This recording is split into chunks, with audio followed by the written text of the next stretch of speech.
ഞങ്ങളുടെ വീടിനടുത്തുള്ളൊരു മല കയറുക. മല എന്ന് പറയാൻ എൻ്റെ വീട് എന്തി അവിടെ ഒരു വീട് പണിയുന്നുണ്ട്, അതിൻ്റെ തൊട്ട് ബാക്കിൽ അവിടെയാണ് എൻ്റെ വീട്. അവിടെ നിന്ന് ഞാൻ എൻ്റെ വീടിൻ്റെ മേളിലുള്ളൊരു സ്ഥലത്തോട്ട് പോവാം. അയ്യപ്പാ, വേറൊന്നുമല്ല, നമ്മുടെ പന്തളംതെക്കേക്കര പഞ്ചായത്തിൻ്റെ കുടിവെള്ള സ്രോതസ്സ്, അതായത് വാട്ടർ അതോറിറ്റിയുടെ നമ്മുടെ വലിയ ജലസംഭരണിയില്ലേ, അതെൻ്റെ വീടിൻ്റെ തൊട്ടു മേളിലായിട്ടാണ്. എൻ്റെ പുറകിൽ കാണുന്ന ഈ വാട്ടർ ടാങ്ക് ഉണ്ടല്ലോ, ഇതിനെ വെച്ചിട്ട് പണ്ട് എന്നെ പേടിപ്പിക്കുമായിരുന്നു അപ്പൂപ്പനെ. അതായത് ഞാനും ചേച്ചിയൊക്കെ വളർന്നതും പഠിച്ചതും എല്ലാം അപ്പൂപ്പൻ്റെ അമ്മൂമ്മയുടെയും കൂടെ നിന്നിട്ട്. അപ്പോൾ ചെറിയ പ്രായത്തിൽ, അതായത് ഒരു 1.5 വയസ്സ് മുതൽ ഞങ്ങളിവിടെ ആയിരുന്നു, ഞാനും ചേച്ചി അപ്പൂപ്പൻ്റെ അമ്മൂമ്മയുടെ കൂടെ. അപ്പോൾ പണ്ട് ചെറിയ പ്രായത്തിൽ ഞാൻ കരയുമായിരുന്നു, പാർലേജിക്കുമൊക്കെ ബിസ്ക്കറ്റിന് കരയുമായിരുന്നു. അപ്പോൾ പണി കഴിഞ്ഞ് വരുമ്പം ബിസ്ക്കറ്റ് വാങ്ങിച്ചുകൊണ്ട് വരാതിരിക്കും. അപ്പോൾ അന്ന് സൂക്ഷ്മം ഞാൻ കരയും. ആ വിളക്ക് കത്തിച്ച് വെച്ച് കഴിയുമ്പോൾ ഒരു 10 മിനിറ്റിനകത്ത് കരച്ചിൽ തുടങ്ങും. അപ്പം ബിസ്ക്കറ്റ് വാങ്ങുന്നോണം വരെയും കരയും. പക്ഷേ കരച്ചിൽ മാത്രമുള്ള ബിസ്ക്കറ്റ് ഇല്ല അന്നേരം.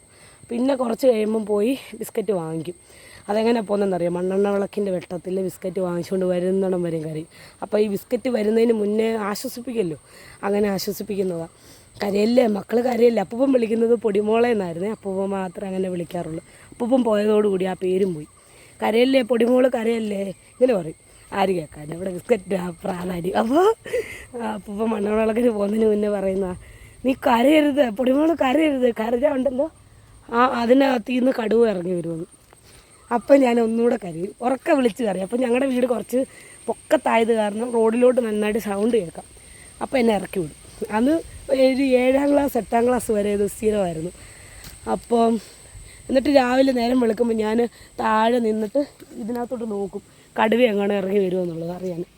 അപ്പോൾ അതും ഭയങ്കര ഒരു നൊസ്റ്റോ. ഇപ്പം എനിക്ക് തോന്നുന്നു കുറേ വർഷമായി ഞാൻ ഇങ്ങോട്ട് വന്നിട്ട്. താഴെ നിന്നാൽ നമുക്ക് കാണാൻ പറ്റും, പക്ഷെ എന്നാലും കുറച്ചൊക്കെ മരമായത് കാരണം ഇപ്പം അങ്ങനെ അധികം കാണത്തില്ല. നമ്മുടെ ഇവിടോട്ടൊക്കെ വെള്ളം വരുന്നത് ഇതിനകത്തു നിന്നാണ് കേട്ടോ.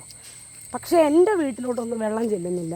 ഞാൻ താമസിക്കുന്നിടത്തൊക്കെ വെള്ളം വരുന്നുണ്ട്, അതെന്താണെന്ന് അറിയത്തില്ല. എത്തി കേട്ടോ, എത്തി കാണിക്കാം. എതിലേ പോന്നു. ഇപ്പം പണ്ട് പറഞ്ഞ കടുവ ചിലപ്പോൾ ചത്തിട്ടുണ്ടാവും ഇവിടെ ഉണ്ടെങ്കിൽ തന്നെ.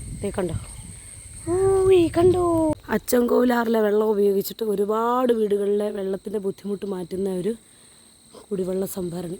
അതെൻ്റെ വീടിൻ്റെ മുകളിൽ, അതായത് നമ്മുടെ വീടിൻ്റെ ഓപ്പോസിറ്റ് കോയർമല ഭാഗത്തു നിന്ന് നോക്കാമെങ്കിൽ ഈ വാട്ടർ ടാങ്ക് കാണാൻ പറ്റും. അപ്പം പണ്ടൊക്കെ നമ്മൾ നടന്നു വരുമ്പോൾ അതിൻ്റെ മുറ്റത്താണല്ലോ നമ്മുടെ വീടെന്നും പറഞ്ഞ് ഇങ്ങനെ കൗതുകത്തോടെ ചെറിയ പ്രായത്തിൽ നോക്കുമായിരുന്നു.